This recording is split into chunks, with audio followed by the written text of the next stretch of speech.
પુત્રના પ્રેમ સંબંધમાં યુવતીના પરિવારે ધોળા દિવસે માતાનું અપહરણ કર્યું. સીસીટીવી સામે આવે છે. હોસ્પિટલ નજીકથી 25 શખ્સ ખેંચી ગયા હતા. 7ની ધરપકડ. રિકન્સ્ટ્રક્શન સમયે આરોપી રડી પડ્યો હતો. પાલ પોલીસે તાત્કાલિક કાર્યવાહી કરીને 7 આરોપીઓની ધરપકડ કરી છે.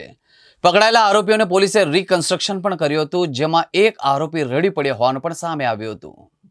સુરતના પાલ વિસ્તારમાં એક ચોંકાવનારી ઘટના સામે આવી, જ્યાં એક યુવતીને ભગાડી જનાર યુવકની માતાનું દિન દહાડે અપહરણ કરવામાં આવ્યું હતું. આ ઘટનામાં લાઈવ સીસીટીવી ફૂટેજ પણ સામે આવ્યા હતા, જેમાં કેર એન્ડ ક્યોર હોસ્પિટલમાં નર્સ તરીકે કાર્યરત મહિલાનું તેના કાર્યસ્થળેથી જ 25 જેટલા શખ્સોની ટોળકીએ બળજબરીપૂર્વક અપહરણ કર્યું હતું, જેમાં નર્સને માર મારી ગંભીર ઇજાઓ પહોંચાડવામાં આવી હતી. હાલ નર્સ ગંભીર હાલતમાં આઈસીયુમાં સારવાર હેઠળ છે. પાલ પોલીસે તાત્કાલિક કાર્યવાહી કરીને 7 આરોપીઓની ધરપકડ કરી છે. પકડાયેલા આરોપીઓને પોલીસે રિકન્સ્ટ્રક્શન પણ કર્યું હતું, જેમાં એક આરોપી રડી પડ્યા હોવાનું પણ સામે આવ્યું હતું.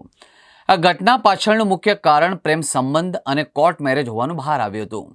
બેભાન થયેલા સુમિત્રાબેનને તાત્કાલિક 108 દ્વારા ખાનગી હોસ્પિટલમાં લઈ જવામાં આવ્યા હતા, જ્યાં તેમણે હાલ આઈસીયુમાં ગંભીર હાલતમાં સારવાર હેઠળ છે. પકડાયેલા આરોપીઓનું પોલીસે રિકન્સ્ટ્રક્શન કર્યું, જેમાં એક આરોપી રડી પડ્યા હોવાનું પણ સામે આવ્યું હતું. પાલ પોલીસે આ મામલે વધુ તપાસ હાથ ધરી છે અને અન્ય ફરાર આરોપીઓને ઝડપી પાડવા ચક્રો પણ ગતિમાન કર્યા છે.